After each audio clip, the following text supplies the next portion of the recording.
नमस्कार, मैं हूं आलोक मेहता। एडिटर्स आई में आपका स्वागत है। हमारा अनुरोध है कि आप एडिटर्स आई देखें, लाइक करें, सब्सक्राइब करें, मित्रों को, ग्रुप्स को फॉरवर्ड करें और उनसे भी आग्रह करें कि वे भी सब्सक्राइब करें ताकि अधिकाधिक दर्शकों तक नियमित रूप से हमारी बात पहुंचे। कुछ पुरानी बातें, अनुभव, कुछ नई बातें, नए तथ्य, घटना चक्र, सामाजिक, राजनीतिक, अंतर्राष्ट्रीय, आर्थिक, और इस दृष्टि से महत्वपूर्ण है कि राय एक दूसरे को मिलती रहे। आपके कमेंट्स का हमेशा स्वागत है। संसद के तूफानी अधिवेशन में प्रतिपक्ष राहुल, कांग्रेस के खास करके और उनके साथियों के सारे जाले झाड़ दिए गए। होता ना, कुछ दिमाग में भी जाले लग जाते हैं, मकड़ी के जाले होते हैं, कई बार अंधी चल जाता है। तो मुझे लगता है कि वो जो विचारों के जाले हैं, मैं कोई मानसिक विकृति के बारे में बात नहीं कर रहा हूं, क्योंकि कुछ दिमाग में कुछ ऐसी बातें भर जाती है जो कहां से आती है पता नहीं।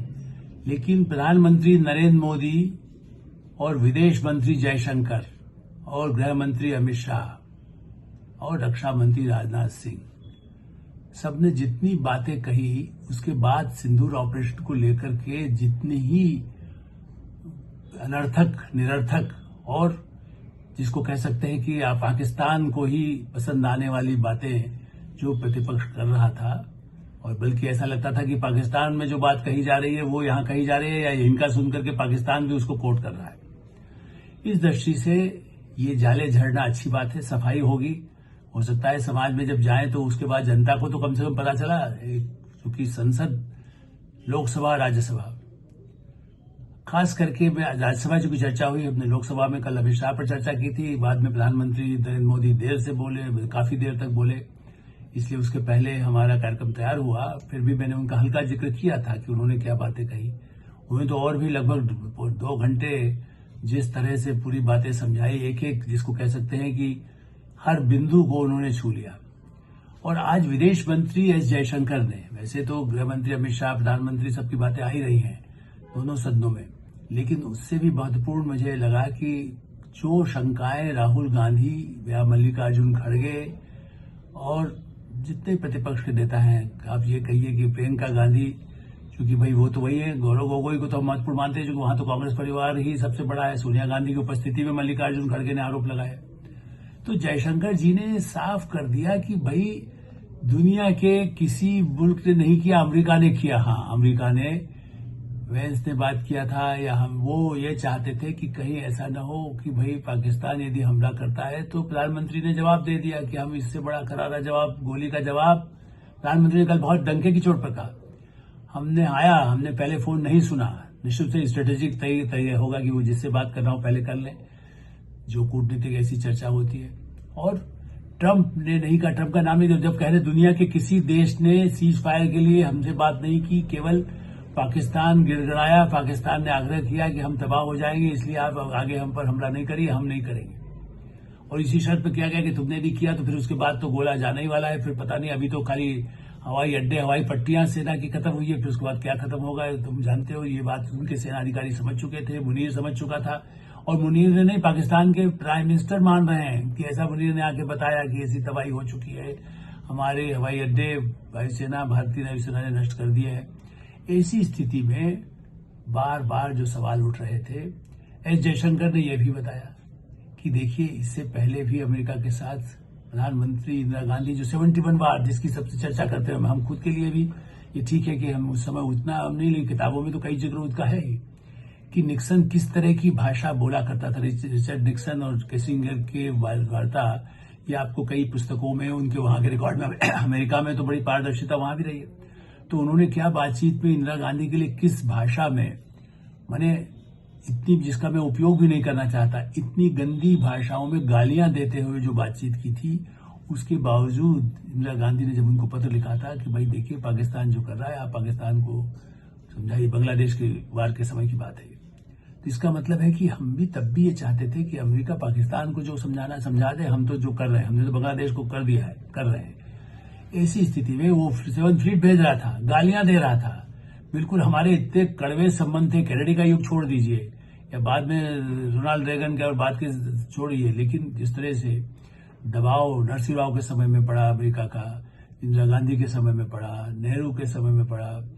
मतलब आप ये देखिए कि जो चीन का दबाव था इसलिए तो नेहरू जी की स्थिति ऐसी हुई थी। उन सारे इतिहास के पन्ने भी जयशंकर जो कि खुद विदेश सचिव रहे, उनका मैं खुद हाँ चीन में रहा हूं, और हमें आर्मी के लोगों भी तब भी क्या कहते थे कि भाई क्यों नहीं, ऐसी स्थितियां क्यों हैं। जो भी समझौते होते थे, स्ट्रेटेजिक समझौता चीन से किया गया, ऐसे ही अमेरिका के साथ क्या किया गया। चूंकि जयशंकर तो 2 विदेश सचिव नहीं रहे हैं, उसके पहले राजदूत रह चुके हैं इन सब बड़े मुल्कों में, तो उनके पास तो तथ्य वैसे भी है, और वो रिकॉर्ड में है। उन्होंने ये भी सदन में जो बोला गया उन्होंने वो भी रिकॉर्ड में रखा कि इसी संसद में क्या क्या बातें अमेरिका के लिए, चीन के लिए जब कही जाती थी, पाकिस्तान के लिए कही जाती थी, या पाकिस्तान के साथ जो समझौते करने से भारत को क्या नुकसान हुआ। तो जो हमला कांग्रेस पार्टी मल्लिकार्जुन खड़गे की अध्यक्षता वाले और राहुल गांधी, अध्यक्षता वो है लेकिन है तो राहुल गांधी, उनका भाषण बड़ा तारीफ उनकी हो रही है, जो उनको चाहने वाले हैं कि देखिए धुआंधार, चूंकि उनको इस बार कोई मौका ऐसा नहीं दिया गया जो कहे कि मुझे नहीं बोलने दिया गया। जितना देर वो बोल सकते थे, उन्होंने जितने आरोप, गलत आरोप भी लगाते रहे, थोड़ा टोका टोकी हुई, लेकिन ऐसा नहीं हुआ कि उनको रोक कर के बीच में व्यवधान हो, पूरा सब उसको ध्यान से सुनते रहे। और इसीलिए मैं कहूंगा कि विदेश मंत्री जयशंकर ने कहा कि भाई देखिए ग्लोबल, हम उनसे भी बार बार ये कहा गया हमारे विदेश में हमारी क्या स्थिति है। उन्होंने कहा यूएन सिक्योरिटी काउंसिल तक में, ब्रिक्स में, हर जगह भारत के आतंकवाद की, भारत के खिलाफ जो आतंकवाद है, भारत जिसको झेल रहा है, उसकी भर्त्सना जब की गई तो आतंकवाद कौन कर रहा, कोई अमेरिका आतंकवाद कर रहा है, ब्रिटेन कर रहा है, भर्त्सना यदि कर रहे हैं तो पाकिस्तान की हुई ना। मतलब ये कॉमन सेंस की बात होती है। और कई जगह रूस, पुतिन ने क्या लिखा, रूस ने कितना हमारा समर्थन किया। ब्रिक्स में तो चीन भी, वहां चीन के प्रधानमंत्री मौजूद थे अभी हाल में ब्राजील में, जहां प्रधानमंत्री नरेंद्र मोदी खुद गए थे, वहां भी आतंकवाद के खिलाफ प्रस्ताव पास हुआ ब्रिक्स में चीन की उपस्थिति में। ठीक है, चीन पाकिस्तान को सहायता कर रहा है, ये सर्वविदित है।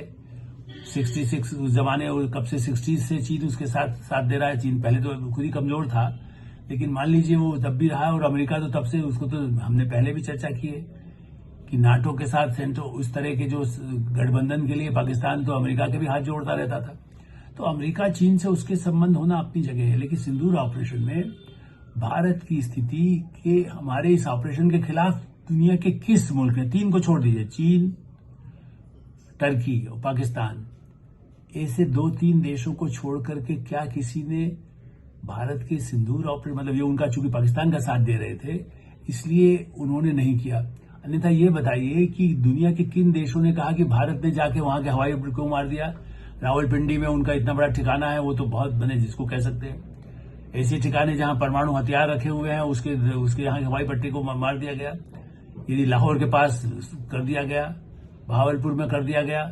मतलब जितनी उनकी महत्वपूर्ण, इसकी हमने पहले भी चर्चा की और आज भी संसद में बताया गया, प्रधानमंत्री नरेंद्र मोदी ने जितना विस्तार से चर्चा की है और एक एक बिंदु को लेकर के साफ किया गया कि हमने कितनी तैयारी के साथ किया गया। और विदेश मंत्री जयशंकर ने कहा कि देखिए ग्लोबल उसमें हमारा कितना मार्ग किस बहाने बना कि आतंकवाद से लड़ाई केवल भारत देश है। देखिए इजराइल से तुलना मत करिए, वो एक अलग उनके अपने इलाके को लेकर के है। आतंकवाद के खिलाफ लड़ाई यदि कोई लड़ रहा है, और गजब में वो जो आतंकवादी हैं या ईरान पर जो आरोप लगते हैं वो दूसरे कारण है उसके, भारत तो पिछले 30-40-50 वर्षों से बाकायदा उसी आतंकवाद को झेल रहा है। ये दुनिया आप समझ चुकी है और उसके तथ्य सामने उजागर हो गए हैं। इसलिए जब ये कहा जाता है कि ये बताइए क्यों नहीं रुका, क्यों, पहलगाम की घटना दुर्भाग्यपूर्ण, उसको सब मान रहे, जिम्मेदारी मनोज सिन्हा ने कहा कि हाँ सिक्योरिटी लैप्स हुई, ऐसा तो सरकार ने नहीं कहा। हाँ संसद में कहिए कि जी कौन जिम्मेदार है, मुख्यमंत्री से। कितने बार बार आप दुनिया में ये सब लोग मानते हैं, तटस्थ जो पर्यवेक्षक होंगे, कि कई बड़ी बड़ी घटनाएं हुई है, तो क्या अमेरिका ब्रिटेन में इस्तीफे होते हैं? नहीं होते हैं। यहाँ पर हमारे यहाँ तो हर बात के लिए चूंकि नैतिक आधार बनाया गया है लाल बहादुर शास्त्री में, तो लेकिन कितना होता है। 26/11 के दूसरे कारण में जानता हूं कि वहां उस गृह मंत्री उनको और शिवराज पाटिल है कि शिंदे हैं, वो जो महाराष्ट्र की राजनीति थी और राष्ट्रीय राजनीति में किसका पद क्या हो, चिदम्बरम की अपनी पॉलिटिक्स थी, ये जो बातें हैं उससे तुलना नहीं कर सकते आप।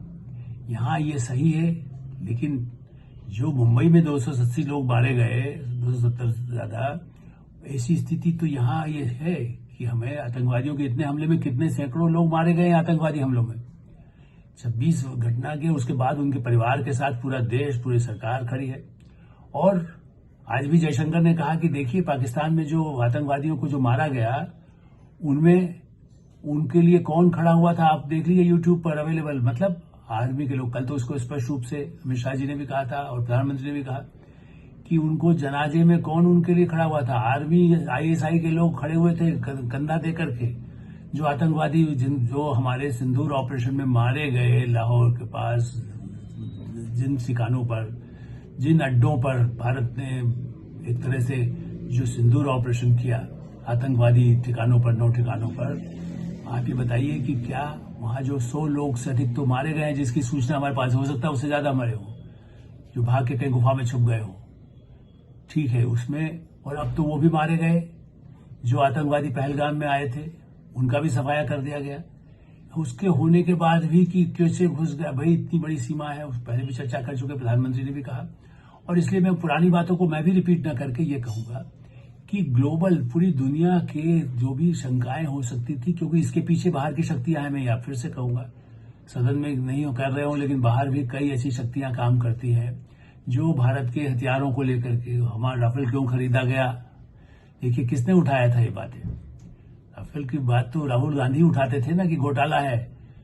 अब राफेल गिरा कि जेट गिरा कि मिराज गिरा कि क्या गिरा, नहीं गिरा, कौन सा हिसाब, तो ये कह सकते, देखो हमने तो कहा था ये विमान खरीदा, भाई कहीं टेक्निकल सिचुएशन से, लेकिन कोई पायलट नहीं मरा, ये तो खुद वायुसेनाध्यक्ष ने भी कह दिया, सेना अध्यक्ष ने, हमारे जो प्रमुख सीडीएस है उन्होंने भी कहा कि हमारे एक भी आदमी न सेना का न कोई मारा गया, हमारे कोई ऐसा जाड़ा, हमारे किसी हवाई अड्डे पर उन्होंने जो तो निशाने बनाए थे वो वहीं नष्ट कर दिए गए, उनको रास्ते में ही खत्म कर दिया गया। अब सिनेमा में देखते हुए ना महाभारत काल में कि तीर उधर मारा चलाया तो वहीं रास्ते में ही उसको खत्म कर दिया गया। अग्निबाण जब छोड़े जाते थे तो ये भी अग्निबाण का काम किया है। हमारे यहाँ के ड्रोन, हमारे यहाँ के S-400, उसकी चर्चा तो वो खुद कर रहे हैं। ब्रह्मोस और S-400 की चर्चा पाकिस्तान कर रहा है, लेकिन हमारे यहाँ कह रहे हैं कि हमने क्या, हमारा क्या हो गया। इसलिए मुझे लगता है कि ये जाले झाड़ना जरूरी थे।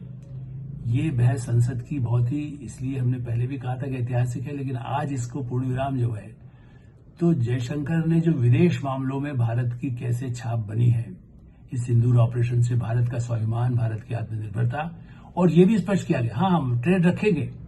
ऐसा हमने कहा कि हमने कितने ही 71 के बाद किया, राजीव गांधी जब गए तो अमेरिका के साथ समझौते नहीं हुए, चीन के साथ समझौते नहीं हुए, तो ऐसा नहीं है। पाकिस्तान के साथ समझौते तो कितनी बार करने की कोशिश कांग्रेस सरकारों ने की। हाँ, अटल बिहारी वाजपेयी ने भी कोशिश की थी और उसको लेकर के समझौता थोड़ा हुआ था, लेकिन उसके बाद कितना समझौता तोड़ा, तो उसके बाद तो कोई बर्दाश्त कर नहीं सकता है।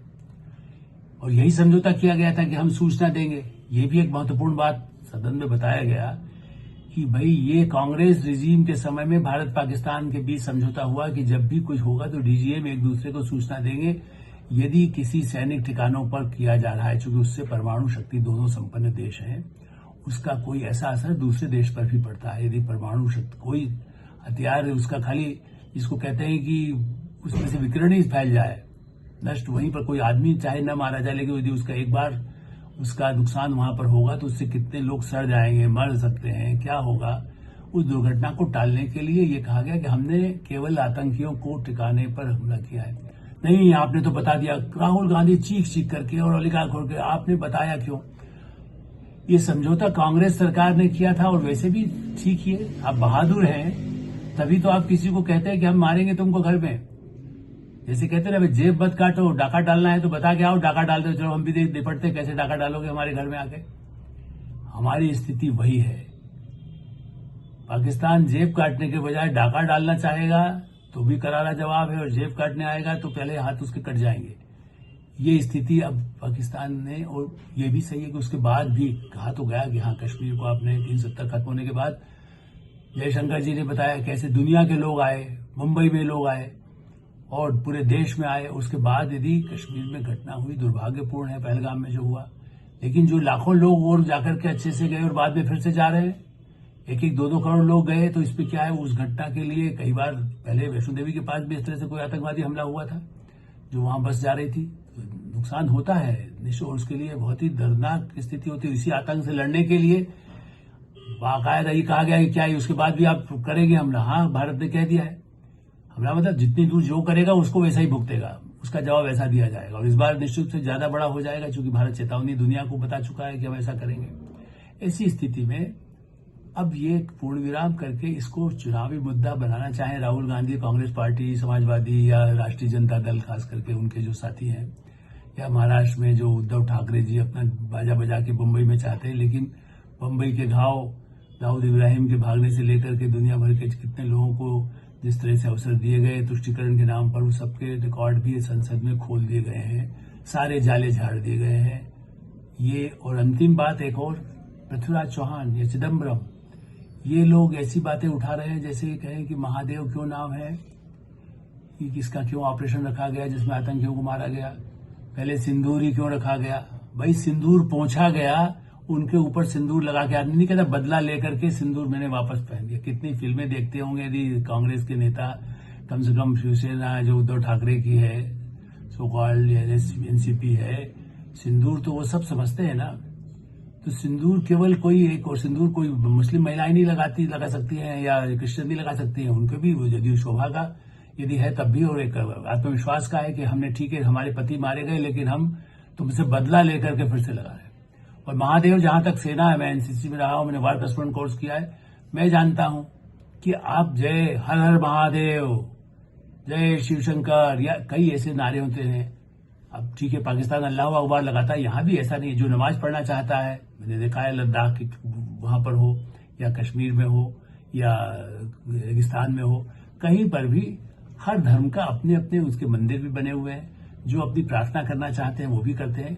लेकिन जोश भरने के लिए भारत के उन सेना में तो कोई, जो सेना में कोई धर्म के आधार पर नहीं करता, लेकिन नारे के लिए तो महादेव है, हर हर महादेव बोला जाता है। ये चेक कर लीजिएगा जो सेना, जिनको नहीं कुछ पता है। ऐसे ही अपने खुद के रिकॉर्ड यदि देखेंगे, कांग्रेस को पता चलेगा कि उन्होंने कुछ गलतियां की, बार बार गलतियां जनता के सामने आती है, उससे उनका ही नंबर कम होता है। भविष्य में वैसा तो वो स्वतंत्र है, लोकतंत्र है, वो बिहार का चुनाव जीते, मुंबई महानगर पालिका का चुनाव में किसी का कंधा लें, उसी का वहां कंधा लें, कंधे से कंधा मिला करके या कंधे से कंधे पर चढ़ के जो करना चाहें करें, लेकिन सुरक्षा, भारत की एकता और भारत के लोकतंत्र को लेकर कलंकित न करें। एटोसाई में ही विराम देते हैं। आप एटोसाई देखते रहें, लाइक करें, सब्सक्राइब करें, मित्रों को उसको फॉरवर्ड करें। धन्यवाद, नमस्कार।